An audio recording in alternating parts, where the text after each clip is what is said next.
अगर आपको stock market में रिस्क कम करना है तो डाइवर्सिफिकेशन को समझना बहुत जरूरी है। Welcome to the day 31 of 60 days 60 video stock market for beginner. वो कहते हैं ना कि सारे अंडे एक ही टोकरी में नहीं रखना चाहिए और स्टॉक मार्केट में भी यही रूल लागू होता है, जिसे हम कहते हैं डाइवर्सिफिकेशन।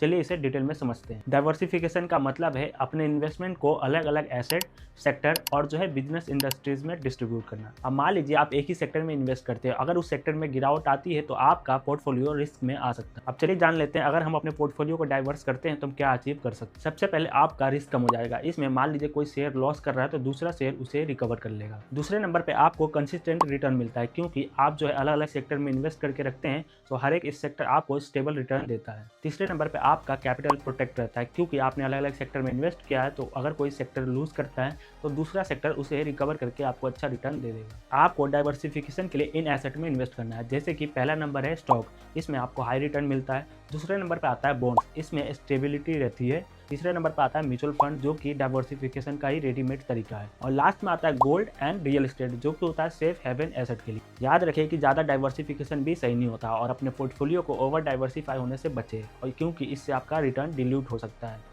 ऐसी और वीडियोस के लिए फॉलो करें और इस वीडियो को लाइक करना ना भूलें।